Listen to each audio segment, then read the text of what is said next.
We got all kinds of things happening in all these pots here on the cooktop in our kitchen with the Fairmont Chateau Laurier today, and Chef Daniel Booth is putting together this, well, I mean, I'm drooling over this menu that you've set up for your Valentine's table d'hôte.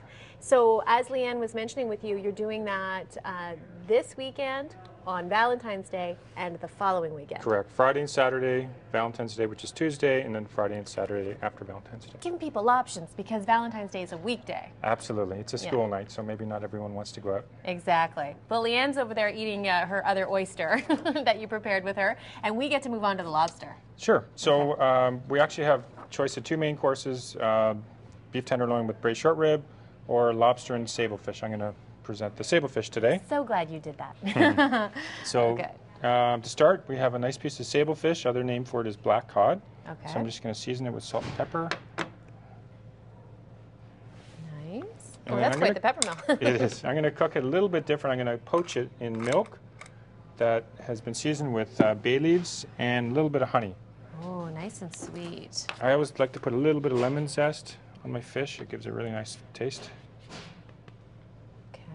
And then I'm just going to put it in here for about 8 minutes. It's going to gently poach. Okay. And then... I'll take that for you. Thanks. So we're also going to cook some mushrooms. Okay. So I have some beautiful chanterelle mushrooms. Put me to work? Yeah.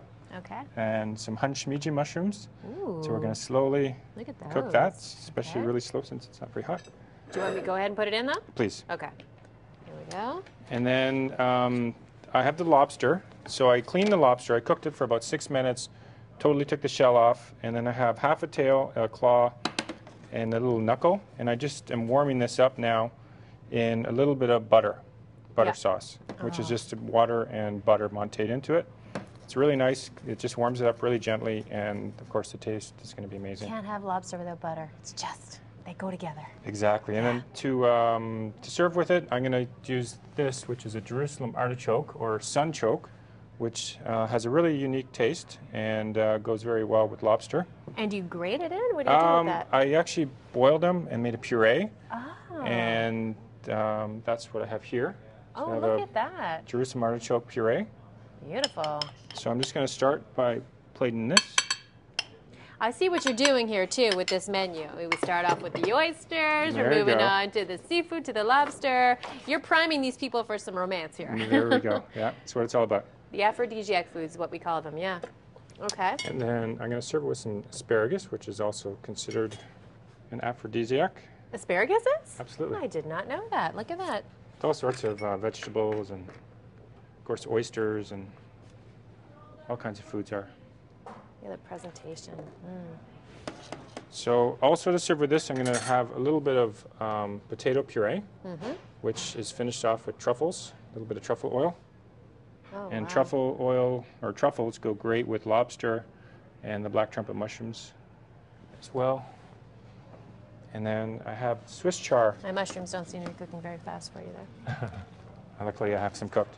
This is Swiss char. I'm also going to serve that with this dish. Okay. It's a really nice vegetable. This is a rainbow Swiss char and goes great with all these dishes as well. So I'm just going to... This looks like a spinach cooked down. Exactly. Yeah. It's actually in the beet family. Oh, really? It looks almost like rhubarb. So I'm just going to make a little layer of this. And then I have a sablefish poached off. Okay. So I'm just going to put that on top of the asparagus. Look at that. And then I'm going to take some of the lobster. So I got a tail of lobster. So in case you're wondering, on the table d'hôte menu, there's the oysters that we just saw. There's a double cream brie soup. There is a champagne and rosewater sorbet to cleanse your palate. Then you move on to either the lobster or the beef tenderloin, and then the Cupid's Decadent Chocolate Expression dessert. Oh my goodness. Look at that. And you can do the wine flight with it too, right? Absolutely. Yeah.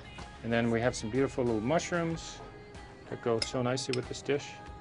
Look how incredible that looks. It screams romance. Absolutely. And it's the most romantic place in the city because it's for your princess. It's a chateau. It's like a palace. The Fairmont Chateau Laurier. Coming up next, what are we going to be doing? The dessert? We're going to plate the dessert. So to finish this, I'm just going to take a bit of greens and some crispy Jerusalem artichokes. Okay.